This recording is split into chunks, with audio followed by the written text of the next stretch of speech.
allows me to do is have a team that is not siloed. The operations realm has to speak to each other. And when I came here, the portfolio was segregated under multiple vice presidents. So President Frederick had a vision to create or reinstate rather the chief operating officer position so that we could have more seamless communication amongst our operations personnel. It is quite serendipitous that he would have created a position at the time that he did. Within 2 weeks of me arriving at Howard University and after 2 days of the DPS portfolio being transferred to me, we had an active shooter scare. So you can imagine I had not yet gained the confidence of my team, and now I have to lead them through what was, the perception that we had an active shooter on our campus. But it turns out that in my prior life, I've played multiple roles, not only as a bench chemist on a manufacturing site at a company called BASF, but also I've played the role of college president in a much smaller university, Shaw University in Raleigh, North Carolina. And so, go Shaw U. Can't do that here? No, not so much? All right. So, North Carolina. North Carolina, okay. So having that enterprise leadership has really prepared me for being able to serve in this capacity. And then it turns out that 3 months later, we would have faced the boiler crisis where our boilers gave out on us. And I'll talk through a few of those things today so that you can get an understanding for some of the issues that we face in the facilities arena and how it is that we intend to manage Howard University through that process and help to improve our infrastructure going forward. So I was asked by Nadia and the team to outline our strategic plan. And so I brought the highlights of our strategic plan here. When I onboarded at Howard in September of last year, I partnered with the provost in order to wrap up our strategic planning process. So an eclectic mix of professors, students, staff, and trustees and alumni representatives across the university have really helped to craft this strategy. And one of the things that is now needs to be more robust are the metrics for measuring our effectiveness and our outcomes. In terms of the strategic priorities, you can move to the next page. Well, it's informed by our mission, certainly, and our vision as well. We are also, incorporating our core values of excellence, service, leadership, and truth. And President Frederick is dubbing the strategic plan Howard Forward 22. It articulates attainable aspirations for a more sustainable future and outlines 5 overarching priorities that we are uniquely positioned to address. Next slide. So the 5 priorities are enhance academic excellence, inspire new knowledge, serve our community, improve efficiency and effectiveness, and achieve financial sustainability. And under the Howard Forward umbrella, we anticipate that we'll have year-over-year upward movement in national rankings. We'll dramatically improve our financial position and successfully manage a portfolio of about $1.5 billion in real estate holdings. And we intend to incorporate all of our stakeholders, whether it's our students, faculty, staff, alumni, or board of trustees. I just wanted to give you highlights of the strategic plan in terms of what these priorities are defined by.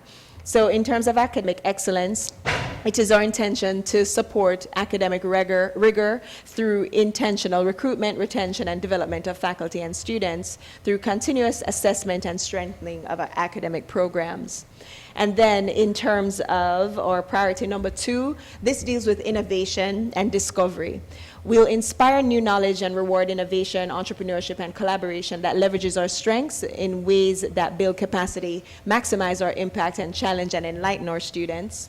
And then we had to incorporate service to the community. Our students are begging for initiatives that are rallying around the community, not only locally, but abroad and nationally as well. So we'll serve our diverse community of students representing the diaspora, faculty, staff, and neighbors, and cultivate an atmosphere of inclusivity while making a difference in their lives and well-being. And you'll see that some of our alternative spring break programs are geared towards engaging students in just this. And then in terms of efficiency and effectiveness, it really falls under the process optimization umbrella. So it is no secret that in any entity, there's always room to do things faster, better, cheaper, and in order to enhance the service delivery, not only to our internal customers, but to our external customers as well. So this strategic priority speaks to that. It also speaks to enhancing customer care, accountability, and increasing revenue diversification, leveraging our assets, and fundraising while committing to being good stewards of our resources. It makes absolutely no sense to improve processes, achieve cost savings, and then waste it right thereafter because we're not being good stewards of finances. So that is our attention there. I want to move towards our facilities update because I was asked to include this as well. In terms of our facilities realm, the facilities budget is about $50 million, 47 to be exact. And it encompasses every type of deferred maintenance on the university campus or special projects that we're using to improve our infrastructure. So, you know, I would dare say that any facilities director will always state on university campuses that it's never enough, right? Because you're always battling deferred maintenance, and how it is that we approach fixing some of the issues that we have on Howard's campus has been at the forefront of our thinking. We have about 4 to 5 facilities risks, and the steam plant replacement and modernization being the most significant. It turns out that it didn't take the weather crisis for us to know that this was the most significant risk on our university's campus in terms of infrastructure.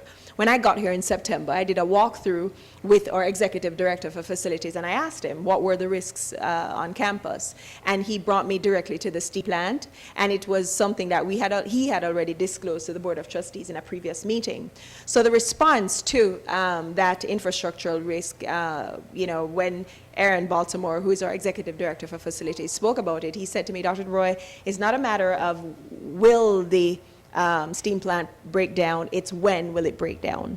So there was about 1.2 million or so that was pumped into the steam plant for what was called asset stabilization. And that means that Aaron inherited a steam plant that had 2 boilers that were functioning to serve the university and the hospital. We didn't have redundancy when Mr. Baltimore started about 2 years ago. And redundancy just means an extra boiler so that if one is dysfunctional, the other will pick up and be able to run the campus. And because of that, the stabilization project included making one of the boilers redundant. So in our steam plant, we had 4 boilers when everything was running at its optimum. So we call them very unique names: boiler number 1, boiler number 2, boiler number 3, and boiler number 4. And so boiler number 4, if you were to look into the steam plant, there's no boiler there because we had decommissioned that boiler long before my tenure or Aaron's tenure. So we were operating with 2 primary boilers and 1 redundant. During the time of the winter crisis, boiler number 1 and boiler number 3 were operational, and they were able to supply steam to the university and hospitals settings. And then with the sustained cold temperatures and the boilers being over 25 years old, they're not at the end of their useful life, I must be clear on that, but they are aged boiler systems. And with those coupled issues, the boilers broke down. And not only did one of the primary boilers break down, but the redundant boiler broke down as well. And so that's what crippled the campus. We were working with 1 boiler, and we had to decide which direction would we point this boiler in. And that's what you call a crisis. Now we know that a crisis is upon us because we now have to making choices in terms of who does the resource serve. As you can imagine, it had to go towards the hospital because it's a life and death situation over there. If we were to remove patients from the hospital, it would have been upwards of $20 million to do so. And it's no easy feat. You should know that the number of beds in the district is decreasing. In terms of hospitals and in terms of specific services as well. For instance, Howard University is the only hospital right now in wards 5, 6, and 7 that offer OBGYN services to any of those wards because Providence shut down their OBGYN ward. And so once we had to decide on that, we also simultaneously started procuring temporary boilers for the campus. It turns out that this is the moment that I would say, how it is that we utilize the alumni network. I think the boiler crisis was a primary example of how we did that. The lieutenant governor is a Howard alum. And Dr. Frederick called him personally to ask him to lift a travel ban that was preventing us from getting a boiler from Kentucky into Washington, D.C. And so he was able to lift that travel ban just for us. As a matter of fact, when we were there talking to Billy the trucker and we told him, hey, the travel ban is lifted, he's like, I ain't moving this boiler because there's no travel ban that's lifted and you got to show me on the website. So you can imagine us having to get influence rather, the website update so that Billy could see on the website of the DOT that the travel ban was lifted, and then he moved the boiler into here.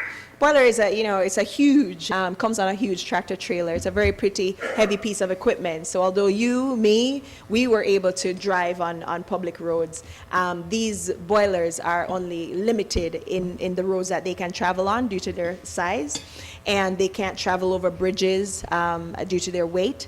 And not only that, but every trucker has a limited amount of time during which he or she can drive on the road.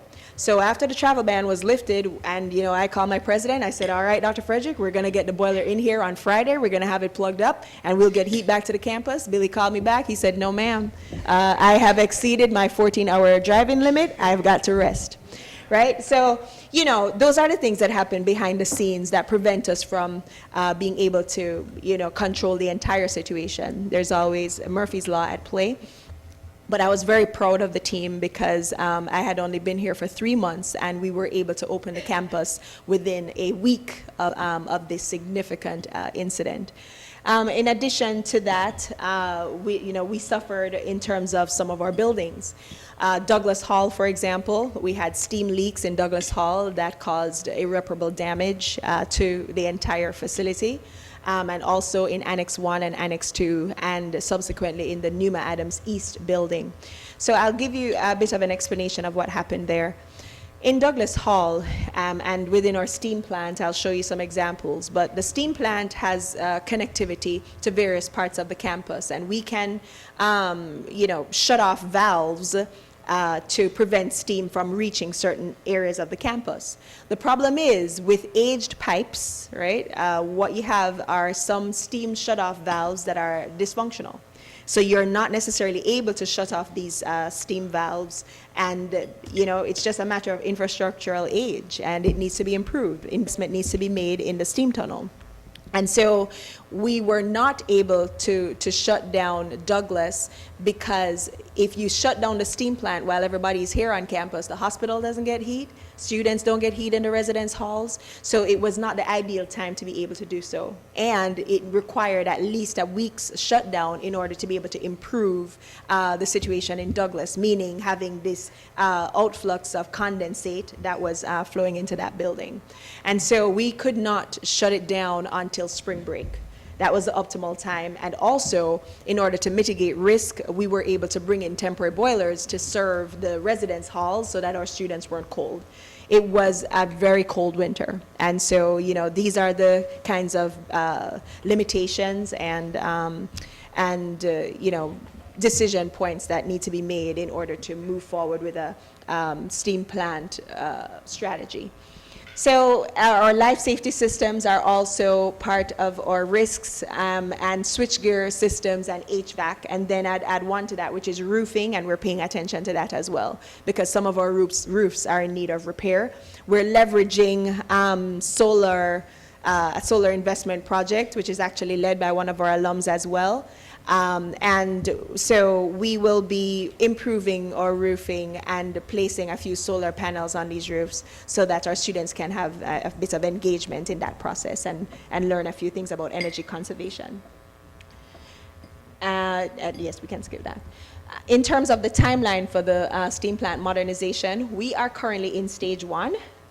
We have already completed an engineering assessment that was carried out by a group called Burns and McDonnell. The president brought myself and Mr. Mash, our CFO, down to Ohio State University.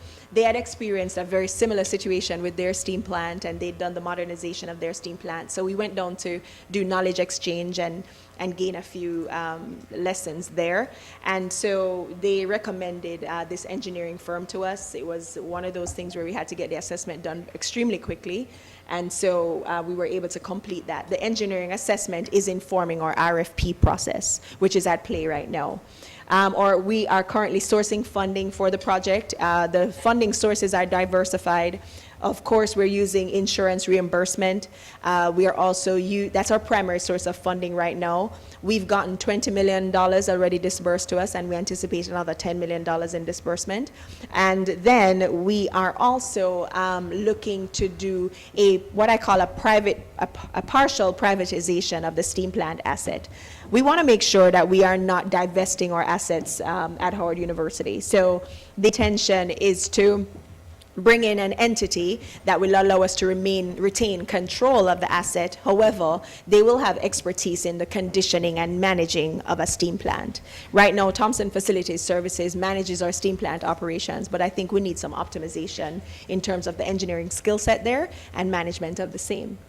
We have already started procuring permanent boilers for the steam plant. These boilers take 8 months to build. So the restoration of the steam plant and modernization of the asset is not a quick and easy and dirty project.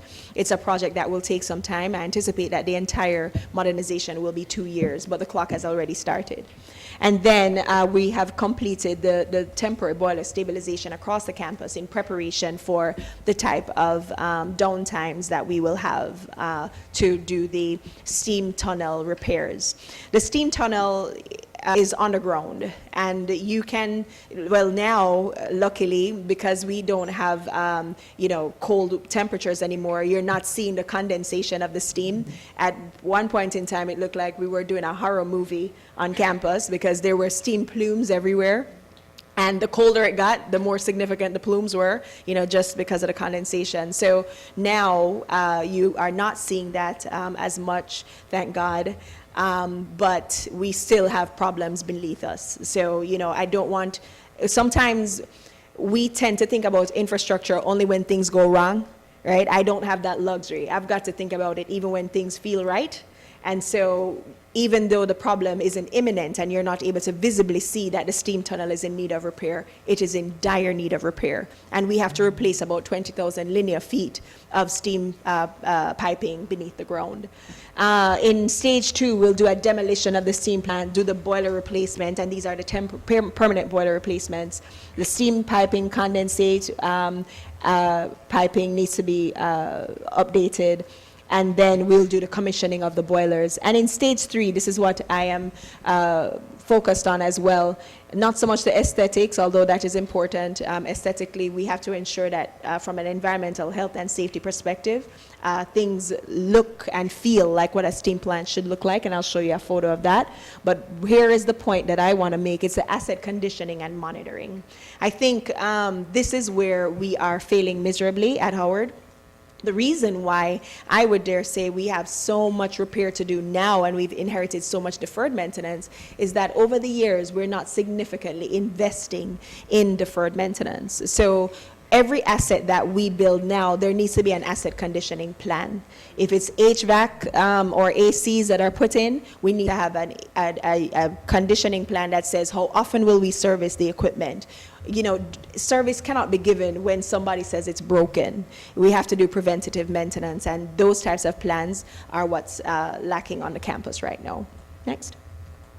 So this is what the steam loop looks like. If the lighting was better, you'd have been able to see it clearer. But I've done an outline in red of the perimeter of the campus, and those dots are indicative of boilers that are up, boilers that have been delivered, and boilers that have been ordered. This slide is a little aged, so by now I'd let you know that all of the boilers are actually in place, and they are preparing us to complete a downtime over the summer. Thank you, I appreciate you. Excellent. So that's better. So in red, on the perimeter of the campus is where the steam plant is housed. The steam tunnel. Some parts of the steam tunnel are below ground but accessible to our workmen and workwomen, and other parts of the steam tunnel are buried. So just based on that, we could not complete a 100% assessment of the steam tunnel, especially because we'll have to do a bit of excavating in order to access certain parts of the steam tunnel. But for the parts that we can access, it is not a pretty sight. There are some parts of our steam piping that were being held up just because of the pressure of the steam that was moving through those pipes. So it's rusted. Insulation is, missing from certain parts of that piping. And so we've got a lot of work to do this summer to complete the steam piping replacement. And this time around, I want to make sure that the mark that I leave on the university is proof that we did it right. So we are also bringing in external experts that will check the work that we do. Sometimes when we have contractors on campus who complete the work, there's no quality assurance or quality control. And that's a problem for us. And I'll tell you the truth, not all contractors treat us well. And so they come in, they get the money, and they go, and they never return. And so I've been working with OGC to ensure that our contracts are tight, and that we do have a very, contract that is favorable towards Howard University instead of some of the contracts that I've seen at play. And then if I move from there, Nadia, let's help me out. All right, here's what it looks like. So I'm very transparent. I will tell you if my baby is ugly, okay? And so we've got an ugly baby. My daughter isn't ugly, but my baby, this baby is ugly. So the steam plant is in need of significant repair. That's what it looks like this time. And it's not a pretty asset. If any of you are in manufacturing and you go to a manufacturing site and see what a steam plant should look like, and I'll show you one, this is not it. And so there are several parts of it that need to be repaired. Let's move to the next slide, please. No problem. So here's what it should look like. Are you able to dim the lighting so that everybody can see this better? Thank you. So this is what the steam plant should look like. When I showed my team this, they were like, oh, we've got paint. So it's more than that. It's not just painting the steam plant. The colors actually mean something in a chemist world and engineering world, and it has to do a lot with safety and also with the architectural planning. So it's easy to identify which pieces of equipment, are functioning to do what. And also the directional signage is missing from there. Do usually indicates chilled water, for example. And we don't have that kind of nomenclature or labeling in our current steam plant. So we've got some work to do. Let's move to the next slide. And so, I'm very aware that the temporary boiler placements right now is not the prettiest, site to see as you walk our campus. For sure, Douglas Hall, for example, had so many dehumidifiers that were industrial dehumidifiers that, enveloped the building for quite some time. And, it's just part of the process that we must complete as, in terms of how to move forward, right? We can't start renovating Douglas Hall until all of the ambient hazards are taken out and until all of the moisture is out of those walls. How is it so difficult? I always make the analogy, if you think about how, sorry men, but now I got to make this analogy for the women, although there are some men in here with long hair. But when you go to the hair salon, in order to take water out of your hair, it takes at least 2 hours, right? So sometimes you sit there for 1 hour and it's not enough. And so you got to sit there for a longer time. So think about what it is with these buildings in terms of concrete, that is a porous material. It absorbs water very quickly. And so in order to dehumidify concrete so that we don't have mold spores growing, if it's not done well, this is how long it takes. So that's what we continue to do in several of these buildings. But as we abate the concerns, we'll continue to take the boilers out of there. All right, next. And in terms of monetary spend, this amount has already tripled, doubled, quadrupled. So it's old. I just didn't get a chance to put the updated information. But I wanted to give you an idea of within the first month of the crisis, this is what our expenditures looked like. For instance, American Combustion, ACI, that is our boiler vendor. We racked up a $1.4 million price tag very quickly. Aries Construction, CEA Construction, Aries Construction does putbacks for the university. CEA does asbestos abatement. So all of the things that you don't generally think about that happen during a crisis of this kind. Once there's flooding and you get some of the insulation ripped from piping, asbestos abatement has to be completed. Our buildings are old, and so we had to move some of our faculty from all of these buildings, all of our faculty and staff students from all these buildings, so that we could complete the abatement process. And then we have an HVAC vendor, MCOR, that price tag racked up to $150,000 very quickly. We had to supplement the Thompson workforce for tradesmen and tradeswomen. That racked up pretty quickly. It's upwards of $500,000 right now. Granger, JPG is plumbing, Judd fire protection because of sprinkler repair. So one of the things that happened in Douglas, for example, the sprinkler system, that pipe froze. So, and it froze prior to us being able to turn off the water that was going to the sprinkler systems. When you turn off water going to a sprinkler system, it's actually against a fire code, right? So it's not something that you can just do. You have to complete that process and then inform the fire department or fire marshal, and you also have to put that building on what's called fire watch. So it means that for 24 hours per day, somebody has to be watching out for a fire and make noise if they see one, right? So resources have to be allocated for all of the decisions that we make to do some preventative care for the university. But that gives you some idea of what happened there. And as I mentioned, we already have a bill of about $20 million, and that's going up. But the good thing is, insurance reimbursement allows us to care for the problems, right? And I'll tell you this, that for instance, in Founders Library, we had one staff member who came and said, you know, Dr. Boyle, we have about 10 AC units that need to be repaired. And I was like, man, you know, I don't remember Founders having all of that damage. And it turns out them ACs needed to be repaired years ago, okay? So I had to really let them know, you can't just throw in the stuff that needs to be repaired under this, because we still have to walk with integrity, right? But at the same time, I totally understand the needs that we have across campus. And so we're just working to see how it is that we can leverage this period for asset improvement. All right, and then next. And I've mentioned that, lastly, okay, pardon me.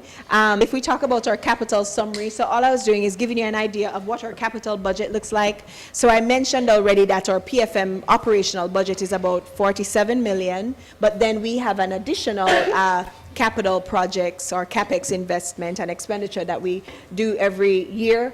And that includes summer readiness projects, for example. So for summer for FY18, our summer readiness included about $8.2 million in spend, and then roof replacement was also prioritized. We prioritized building facade repairs, signage, and wayfinding and evacuation plans. That definitely helped us with the fire marshal discontinuing some of the fines that he's been giving us for the university because of our evacuation plans not being accurate. And then we had to do a few architectural engineering projects. HVAC upgrades continue to be a part of our prioritization. We never neglect landscaping, so I'm hoping that you're seeing the differences, especially in our curb appeal. That's something that we've got to pay attention to. And we continue with fire alarm upgrades. The power plant, as I mentioned, is a priority. Our electrical systems are also in need of repair. One example I'll give you is, we continue to have power outages that are affected by PEPCO, that is our electricity company. In the district, PEPCO has basically a monopoly, right?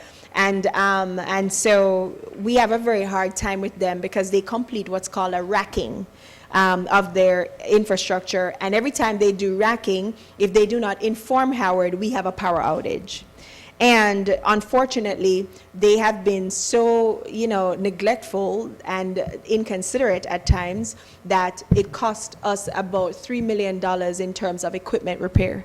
And there was nothing that we could do in terms of insurance reimbursement because each equipment incident was treated as an individual claim. So none of them met the threshold for the claim to be considered for reimbursement by our insurance company. And so we had a $3 million price tag. So what we did was we built relationships with higher leadership in PEPCO, but I'll be honest with you, it hasn't stopped some of the issues that we faced. Yes, they've been telling us sometimes when racking needs to occur, but we continue to have a problem there. And so we have a Howard alum in the seat at PEPCO. I've tried to build a relationship with her. So far, I've been unsuccessful. So I'm throwing it out there that if you know her, tell her that Tashni's looking for her.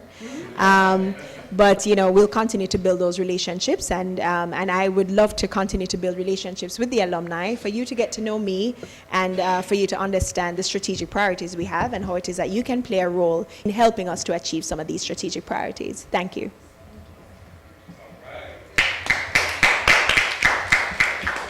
All right, any questions?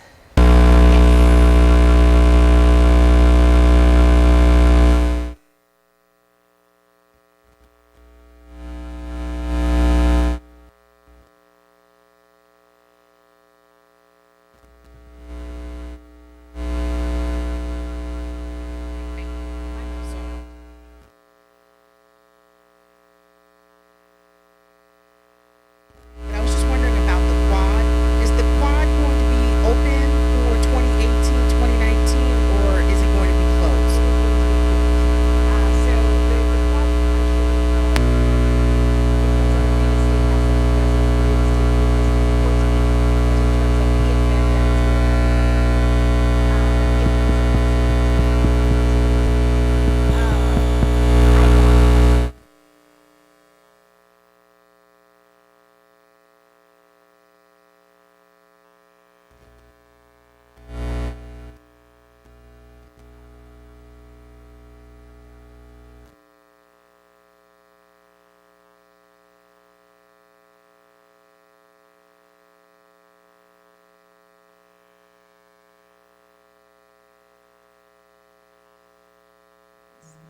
And so when I got here and I did a walkthrough of the quad, I went back to the president with my assessment of the situation, and I explained to him that, it was in dire need of repair.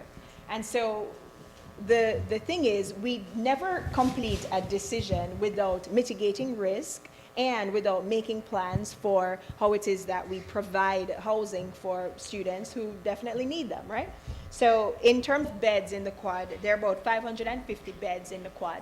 We knew that the east towers were coming online, and it's about 880 beds there. So we have more than enough beds to be able to serve the student population. And so we were able to coincide the opening of the east towers with the closing of the quad.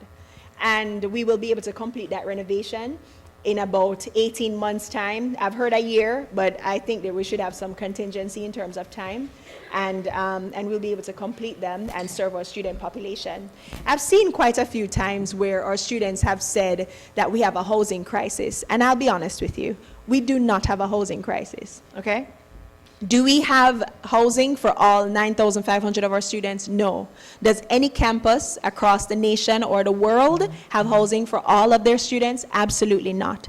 As a matter of fact, our peers in the district do not house juniors and seniors. They only house freshmen and sophomores. So Howard University houses all classes and even graduates as well. But there are limits, right? We have probably about 4. Don't quote me on the inventory of the beds because that's not under my purview either.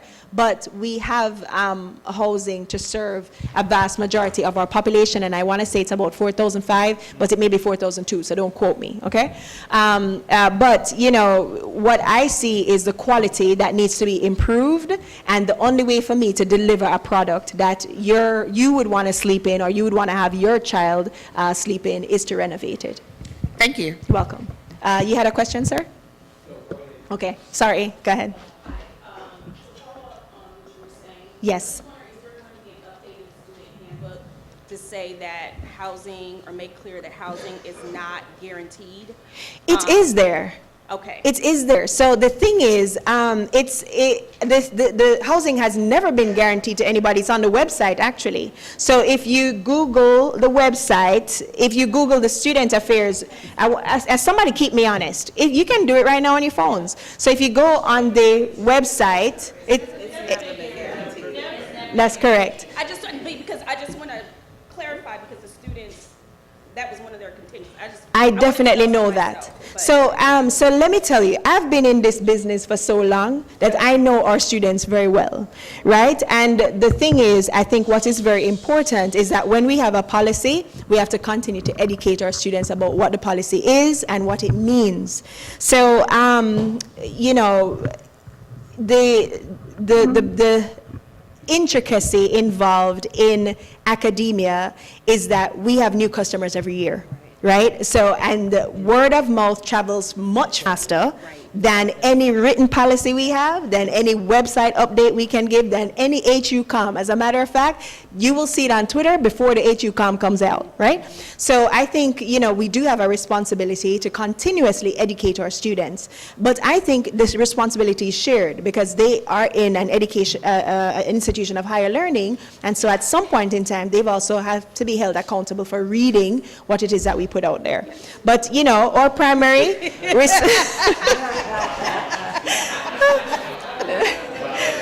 but, you know, our primary responsibility is their care.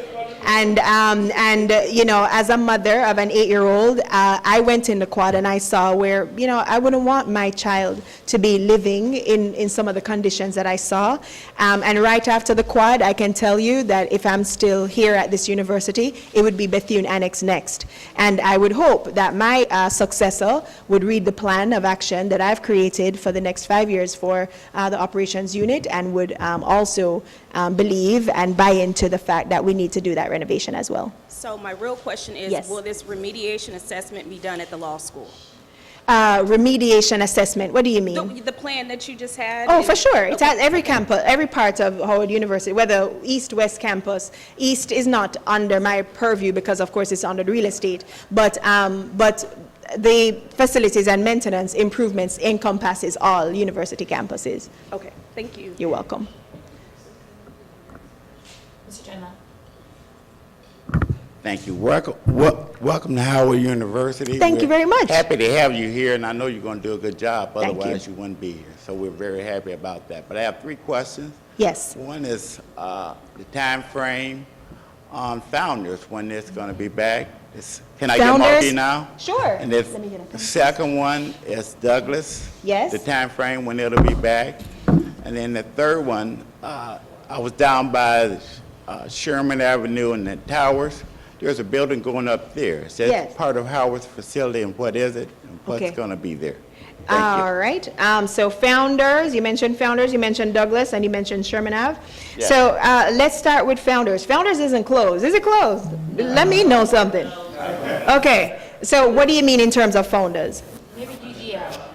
Oh, UGL, okay. Yeah. So the undergraduate library has been prioritized by our president as a real estate project that he'd like to deliver. Yes. And I don't want to commit to a timeline. Here's why. We have not yet had a kick-off in terms of the development for the project as yet. It's not under my purview. We've had pre-meetings for discussing the extent of the project and what it will look like, the deliverables, the architectural plan. All of those things are already at play. But in terms of the excavation and that is not yet at play. I have heard 18 months, but here's my hesitation in giving any timeline. Every project on this campus is 18 months. Right? You ever had somebody ask you for a donation, and every time they ask for a donation or something, they say $10,000? Because it's like a number that, resonates with everybody, and they think it's a big number or whatever it may be. And so, how much does it cost? $10,000. Or, a project budget, $10,000. So I don't like repeating that 18-month timeline without seeing some solid documentation that says from a developer or somebody else how long it will be. I would be more comfortable if the president said that to you, but from the COO's perspective, I don't like saying that, right? So just, bear with me on that one. I appreciate your transparency. No and honesty. problem. Yes, ma'am. And then, as I mentioned, real estate is not under my purview, so I may not be privy to all of the conversations that are happening in real time. Okay. Secondly, with Douglas, we anticipate a turnaround time of about 24 months.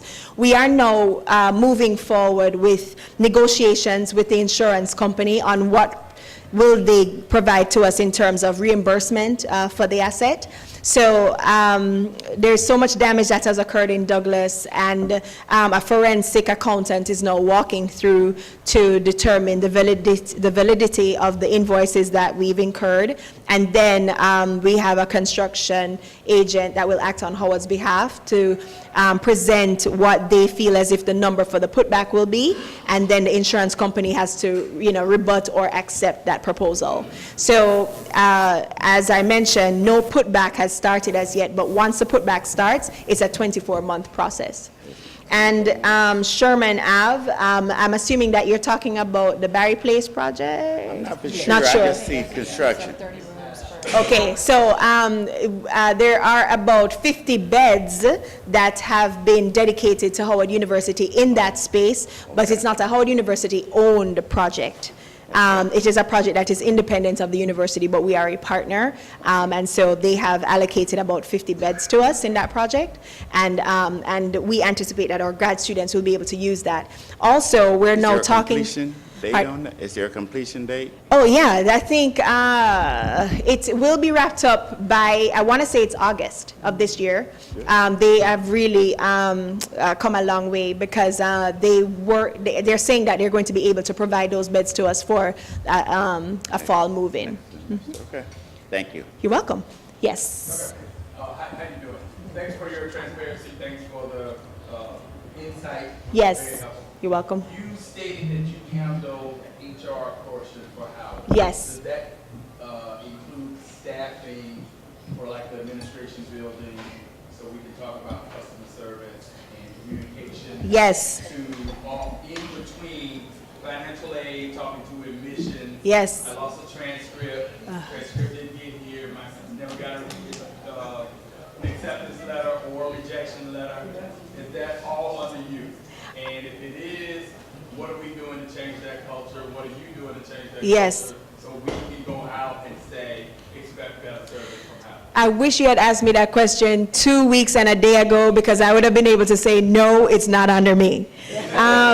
But today, I must confess, yes, HR is officially under me. And you have raised a very critical point and a very valid point that is a problem here at our university, and it's customer service. The beauty about me being able to walk around the campus is that most people don't know who I am. And so I don't walk around telling everybody what my title is. I just walk around at Howard, and I'm a customer, whether internal or external. Most people don't know, and that's great. And I have seen a variation in how it is that I'm treated across the campus. And then when somebody makes a whisper that, Dr. DeBroy is the COO of the university, then my customer service experience significantly improves. And that's a problem for me. And so our president has it as a priority to complete a customer service project, renewal project, over the summer starting with the summer of this year. Our new AVP for Human Resources, who will also serve as our CHRO, Chief Human Resources Officer, is coming on board on the 21st of this month. And he has already been tasked with completing that customer service project, and the HR team is already working on providing, the infrastructure and the legs for that project. It's a problem. I usually start by telling my direct reports, you just have to be nice. It doesn't matter what it is that you come from in terms of how you woke up, what side of the bed you woke up on, who ticked you off at the crib. When you come here, you've got to work within Howard University's policy. And our policy is a policy of nice. You've got to be nice to each other, and not only to each other, but to our internal and external customers. And so we continue to struggle with that. But from an HR perspective, I would dare say that it depends on who we let into the university. And so we have got to guard who we let in, because if we are not filtering who comes into the university, then we're going to have a problem when it comes to how it is that we condition people to the new culture that we're creating at Howard University. So it's a paramount initiative, and it will be executed swiftly. And in terms of being siloed in our thinking or in our processes, it's an area for continuous improvement. So yes, when you spread the news, I want you to tell everybody that change is coming, and that we have it as our president's priority and its focus, and we will execute that in a manner that will be pleasing to our alumni. And I think that we'll know when we're successful when the narrative changes.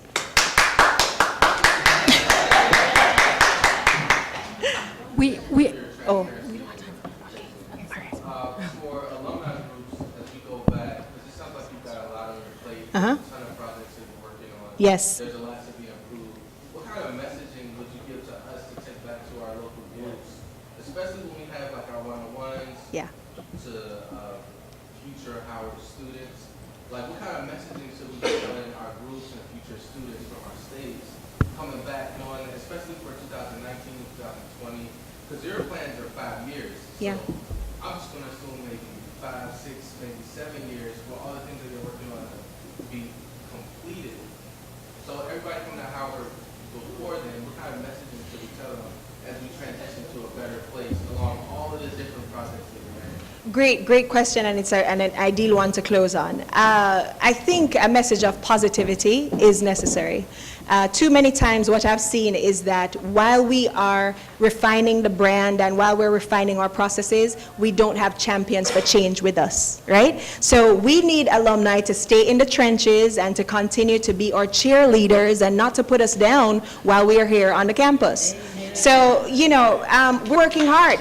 I am not, I always say, mediocrity is not my bedfellow.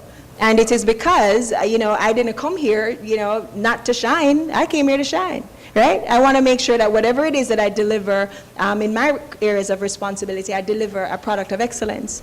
And so while our president continues to work with his cabinet to execute change, it's not going to be pretty. Sometimes we're going to see the belly of the university protest because not everybody welcomes change. And so I think that our alumni must be intelligent to investigate what are those protests about. Are you protesting change that is necessary in order to propel the university forward? Or are you protesting just keeping the same old, and you want the university that you've always had because you actually take advantage of the broken processes, and somehow somebody's benefiting from that, right? So I think intelligently we must be able to decipher those types of narratives that you often see on Twitter. It breaks my heart when I know the real facts behind a situation, but people just take a narrative and run with it, and they retweet it several times, and then the story ends up in the Washington Post, and nobody has done any due diligence to find out what the truth is. And so I would dare say that, when you spread that news, you talk about unrequited love for alma mater, and you speak about supporting your leaders through tough times and through the good times. Tomorrow we're creating Wakanda and everybody will be happy, and next week if a boiler pops down, y'all gonna call me and curse me out, right? But I want you to be able to love me through both, right? So that's what it is. But tell them that you have committed leaders who really care about the institution. I'm a Bison. I've already adapted to being a Bison, and I want to continue to learn more about Howard and how it is that I can serve to the best of my ability.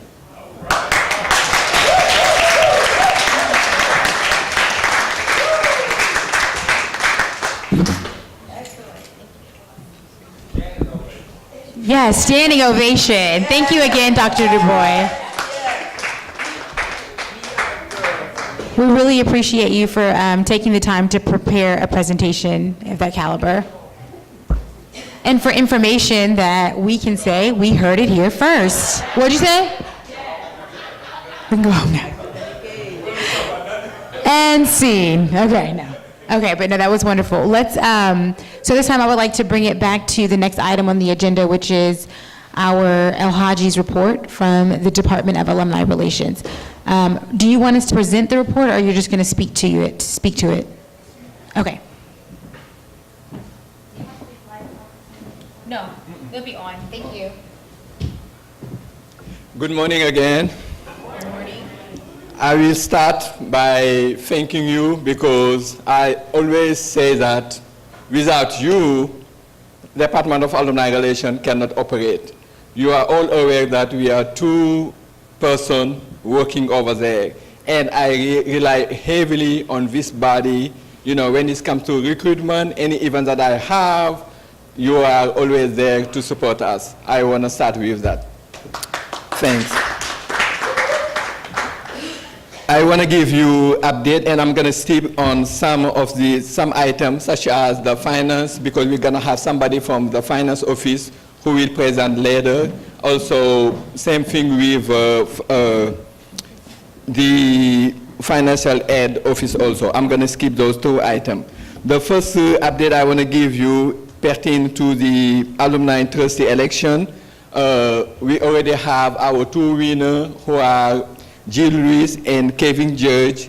As we speak, in like 30 minutes, they will have their interview with the policy committee with the board of trustees. They're going to go sit with them and interview. Then from there, the board will choose who's going to be the next alumni trustee.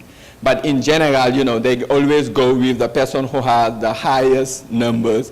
As you know, Jill Lewis was ahead, and for this year, we did good, even though it's not really good. If you look at the number of alumni that we have versus the number of alumni who voted, last year we have 777 alumni who voted. We are talking about out of more than 70,000 alumni. This year, we double that number, but still we need a lot of work to do, because some of our alumni, you know, complain about the process. This year, we cut some process that was so convoluted. You don't have, you know, to log in on the online community in order to vote. The voting company send all alumni directly their credential. But one issue that I noticed was some of you, those who email, went directly to your spam. You know, even though we were sending email asking alumni, check your spam, because it's not coming from Howard, it's coming from a third vendor. What we are thinking next year will be, you know, also come up with, hopefully with this new system, David share with you, that it's gonna come directly from the division, you know, sending directly alumni, you know, their credentials, so that you have it, boom, you enter your user, vote, and move on. The second election will be the Howard University Alumni Association election. And thank you again for the nominating committee, you know, that I work with them to put together the ballot for the trustee and also for the alumni election. I'm going to go quickly list those people who were selected to be on the ballot. Position for the president, we have Nadia Pinto. Vice President for Administration, Karen Shropshire. Recording Secretary, Cheryl Benson. Vice President for Finance, Hazel Robinson. Vice President for Membership, Shanna Irving. Region 1 Chair, vacant. Region 2 Chair, Jeffrey Fleming. Region 2 Reps, Shancy Manson. Region 2, Marsha Moore. Region 3, Candice Harris. Region 3 Reps, Adrian Bolden. Region 4, Tamara Howard. We don't have any region reps for Region 4. Region 6 vacant, and Region 6 reps vacant. We know that write-in are allowed. We have some of our alumni who want to run as a write-in. And the process will be, if you intend to run as a write-in, you need to reach out to our department, and the nominating committee will review it and approve it. For the recording secretary, Sharon Benson, I mentioned you, right? Yeah, you said you're going to read 5. There are any nominees? No, it's vacant. Now, the election will start May 16, next week, and close June 14.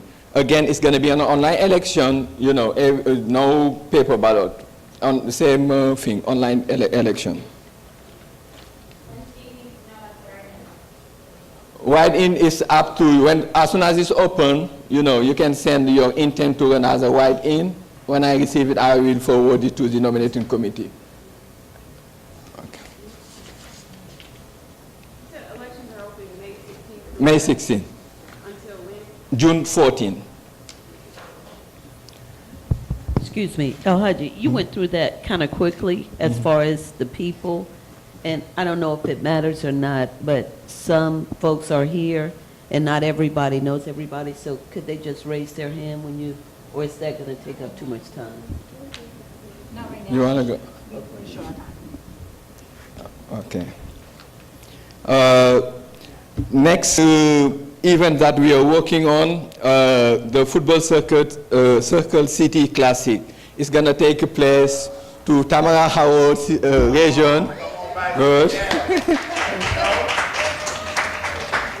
It's going to be the weekend of September 22nd. Howard University will participate, and the VP for Development, David, is working with athletics.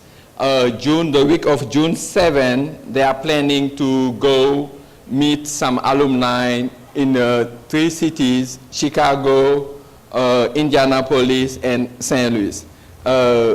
Later, I will have a conversation with Madam Chair, Region 4, so that we can organize this trip. And in conclusion, like as I started by thanking you, also for the past 2-3 years, I start a Department of Alumni Relations Award because, like I say, we cannot do this work without you. And this year, we select some club and leaders that we think that really deserve some recognition. We're going to start with Howard University Alumni Club of Atlanta, Randall Williams, if you can come forward.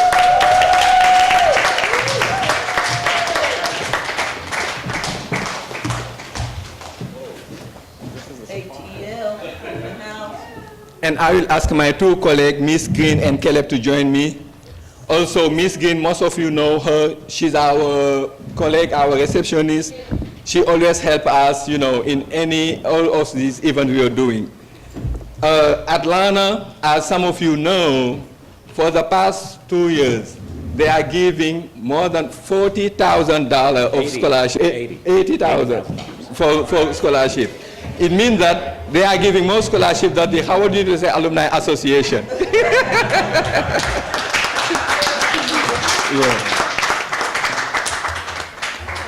And also, when it comes to events, really, when it comes to recruitment, they are doing good job with the Office of Admission, you know, and it's covered in their local journals.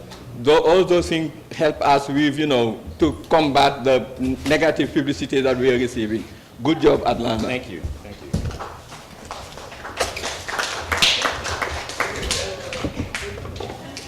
Whoa. Thank you. Bison.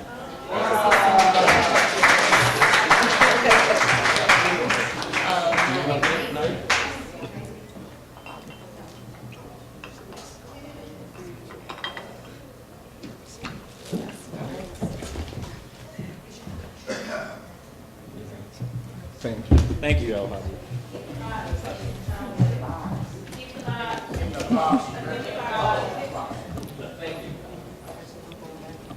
Our next awardee is Tamara Howard, Region 4.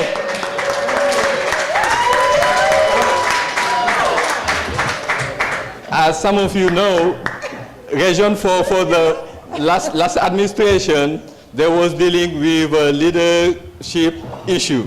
But Tamara, when she came back, she was able to galvanize that region, bring it back, and really doing a good job. Tamara?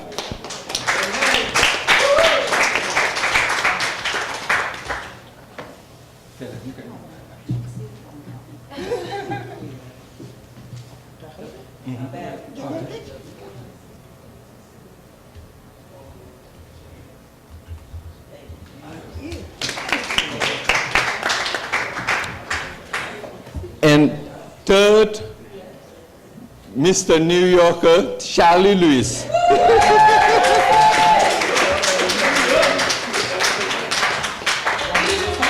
Okay, Charlie, as you know, last month he organized an event, a fundraising event. Less than a month, this dude was able to raise more than $30,000, and pledges are not included. Okay, he did a good job. By the way he do it, I need for you to talk to him so that he can share. I don't know how, but he was able to do that. $30,000. Charlie. Thank you, buddy. Thank you.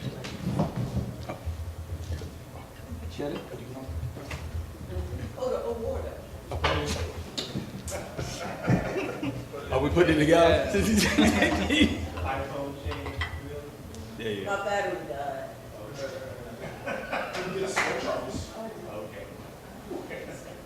All right. Thanks, you guys. All right.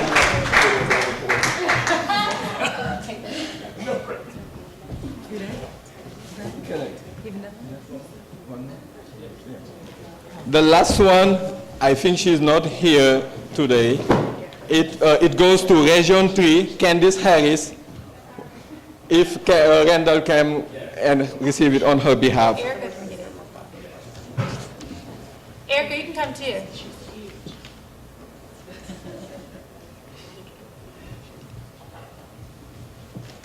Just keep it. Yeah.